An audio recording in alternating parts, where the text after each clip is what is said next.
Baik, Assalamualaikum warahmatullahi wabarakatuh. Waalaikumsalam warahmatullahi Waalaikumsalam wabarakatuh. warahmatullahi wabarakatuh. Ya, perkenalkan kami dari kelompok 4. Ini akan melakukan penyuluhan tentang risiko jatuh pada lansia.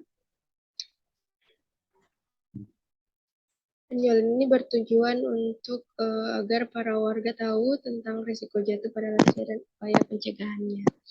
Baik, kita mulai saja. Assalamualaikum warahmatullahi wabarakatuh. Selamat Waalaikumsalam warahmatullahi wabarakatuh. Pertama-tama kita ucapkan puji syukur kehadirat Tuhan Yang Maha Esa atas berkat dan rahmat-Nya kita dapat berkumpul di acara pada pagi hari ini. Di sini kami dari mahasiswa Universitas Ahmad Yani Yogyakarta akan memberikan penyuluhan kesehatan tentang risiko jatuh.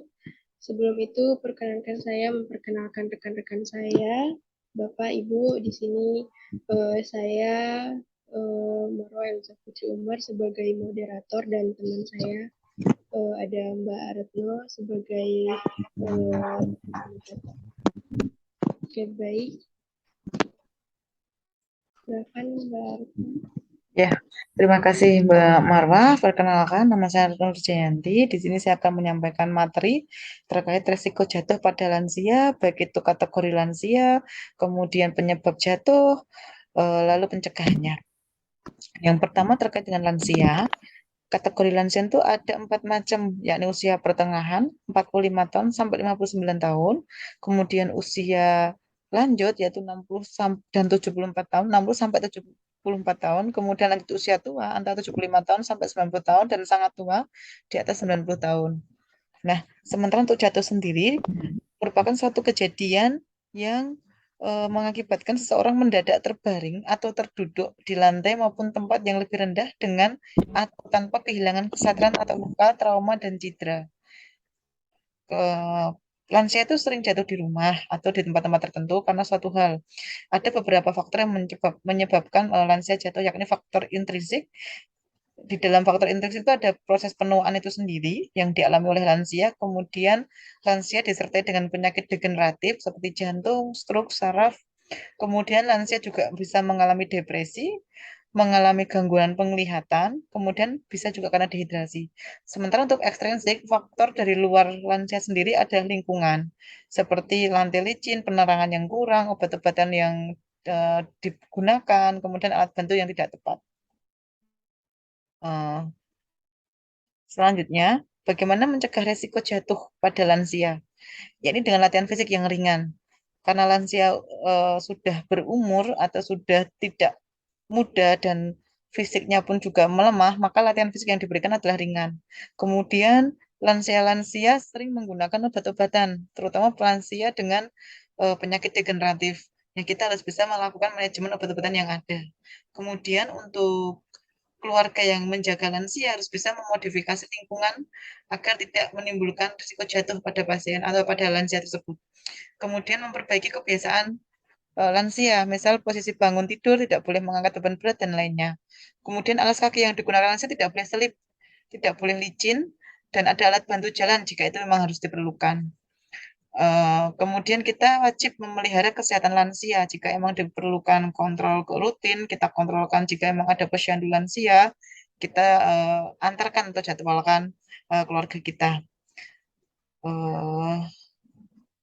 Begitu Bapak Ibu sekalian, sedikit materi dari saya terkait dengan resiko jatuh pada lansia, pencegahannya, faktor yang menimbulkan jatuh. Jika ada suatu hal yang bisa ditanyakan, bisa langsung ditanyakan di sini. Izin bertanya, Mbak. Ya, silahkan Mbak Atik. Ya, maaf sebetulnya Mbak, saya mau nanya gini. Ini masalah pribadi sih, tapi lebih baik ditanyakan di sini karena Iya, mengganjal di hati gitu, Mbak. iya boleh. Saya kan sekarang umurnya itu kan udah 60 tahun ya, Mbak. Nah, untuk 10 tahun ke depan kan saya itu udah 70 tahun, jadi udah masuk ke bagian lebih tua lagi gitu, Mbak. Udah di middle di middle egg ya Mbak ya, atau older egg ya Mbak tadi? Ya, Ya, nah itu kira-kira nanti aku gimana itu pas udah di usia 70. Ntar anak-anakku malah nggak ada lagi yang mau ngurusin aku ntar. Aku tinggal sendiri tuh Mbak. iya, Terima kasih ya Mbak. ya. Mohon. Ibu Ate, untuk kategori lansia sebenarnya itu ada lansia awal, pertengahan, dan sangat tua. Semuanya ini kategori masuk dalam usia lansia. Untuk pencegahannya itu sama, baik dalam usia 64 tahun atau usia lansia ke depan sampai di atas 90 tahun itu kita melakukan pencegahan yang sama. Jika Ibu Ate ada suatu penyakit degeneratif, mohon maaf jika memang harus kontrol rutin, jadi memang disarankan kontrol rutin untuk memanajemen obat-obatan itu. Dan jika takut kehilangan anak, kemudian ada depresi, nanti ada faktor intrinsik yaitu ada depresi juga. Itu kita bisa melakukan pendekatan pada anak Ibu Ate untuk selalu menjaga Ibu Ate. Kalaupun memang perlu ditinggal sendiri saat keluarga pergi, nanti bisa dititipkan ke anaknya berapa Bu? Anak saya ada 3 tuh Mbak. Iya. Satunya udah jauh, keduanya jauh juga. Yang satu lagi ini saya minta banget Mbak, dia itu nggak jauh tapi dia pengennya jauh juga dari saya. Mana saya udah menjanda juga, udah nggak punya lagi suami Mbak. Iya, Ibu, tidak usah takut dan khawatir. Biasanya anak-anak itu pasti akan merawat. Kalaupun tidak bisa menemani, biasanya kan disarankan untuk tetap ada yang menjaga, baik dititipkan ke caregiver atau yang lainnya. Jadi tetap diusahakan, tetap kita lakukan edukasi kepada anak buah tek, kalau memang harus perlu dijaga untuk menemaninya. Jadi jangan sampai buat itu malah depresi ditinggal anak-anaknya. Begitu, Ibu. Ada yang ditanyakan lagi? Iya Mbak. Terima kasih Mbak atas sarannya. Iya, sama-sama Ibu. Eh, Sekian materi dan tanya jawab dari saya. Untuk selanjutnya saya kembalikan ke moderator. Silahkan Mbak Marwah untuk ditutup atau mau ada yang lain yang akan disampaikan. Iya, terima kasih Mbak. Ini apakah sudah cukup pertanyaannya Mbak? Sudah Mbak, sudah. Saya sudah puas Mbak menjawabannya.